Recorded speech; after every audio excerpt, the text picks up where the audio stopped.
qu'on étudie les sciences, qu'on étudie comment l'Égypte a rayonné, comment ça elle a fait, oui, c'est bon.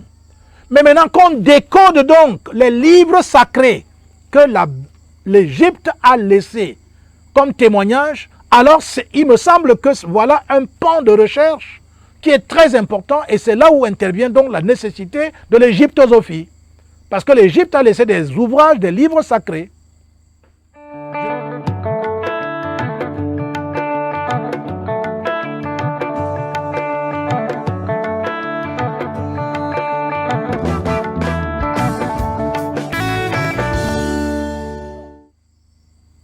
Vous n'avez qu'à regarder un peu la question de la royauté. Comment est-ce que la royauté arrive?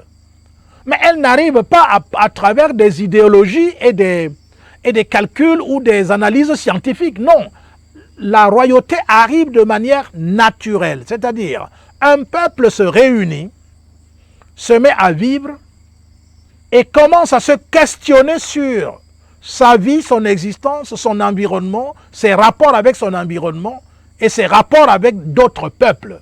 Et voilà comment une royauté, si vous voulez, un royaume apparaît. Et l'esprit guide tout ça et des mécanismes se mettent en place sans qu'il y ait une intervention d'une idéologie particulière.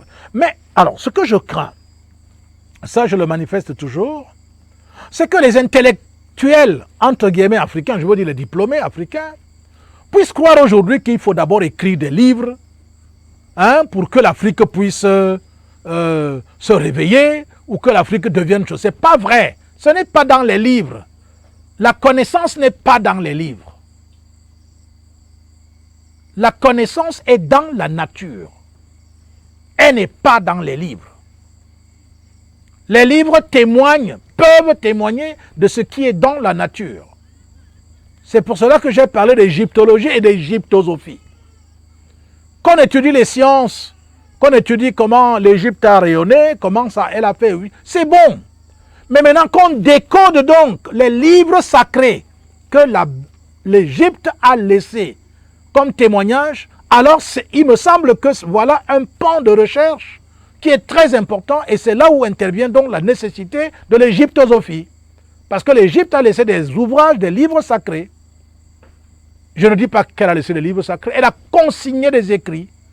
Et dans les pyramides et tout cela, quand vous entrez dans les pyramides aujourd'hui, vous allez retrouver bien les écritures, les enseignements spirituels, scientifiques et autres qui sont consignés, écrits sur les pierres.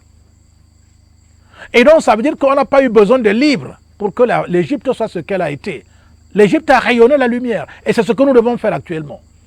Et nous avons des témoignages, des testaments.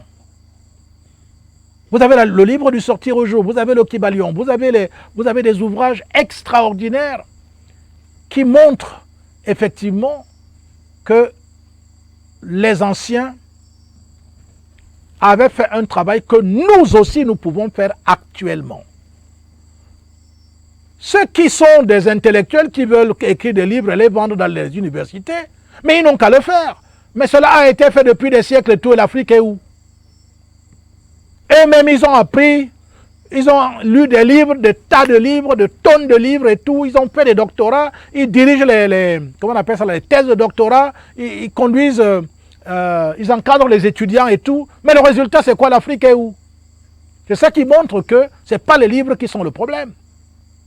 J'entends des gens dire, voilà la religion africaine, voilà comment on appelle ça, la science africaine, voilà le machin, tout africain, spiritualité même africaine, tout est africain finalement, et tu ne vois absolument aucune initiative concrète permettant d'élever la conscience des Africains jusqu'à ce qu'ils arrivent dans ce qu'on appelle l'Égypte d'en haut, qui n'est pas du passé, qui est du présent maintenant.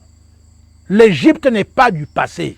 L'Égypte est actuelle. Le même soleil rayonne. Le même soleil qui a rayonné il y a 6 000 ans, 10 000 ans, 2 000 ans. Il rayonne, c'est le même soleil. C'est le même Ra qui est là, ou Ré. C'est le même soleil, il est là. La même eau est là. Le même limon de terre est là. Les mêmes hommes dotés de possibilités sont là. Qu'est-ce qu'on a à aller d'abord faire des sciences, des égyptologies dans les universités qui vont amener l'Afrique où? Là où l'Occident se trouve actuellement? C'est là où vous voulez qu'on aille avec l'égyptologie? Nous nous disons non, il y a l'égyptosophie. Il faut donc que nous puissions comprendre les messages et les testaments qui nous ont été légués par nos ancêtres et que nous puissions maintenant entreprendre ce travail dynamique dont les traces sont là, bien définies à travers non seulement ce que nous voyons autour de nous dans la nature, eh bien, même si l'égyptologie n'avait pas existé, l'Afrique serait toujours, à l'heure où je vous parle, en train de renaître. Ce n'est pas l'égyptologie qui fait renaître l'Afrique.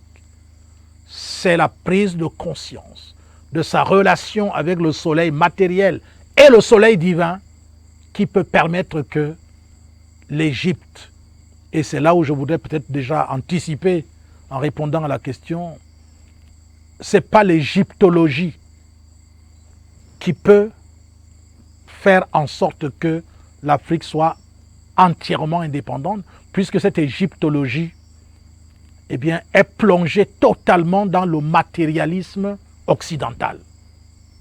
Il faut donc autre chose.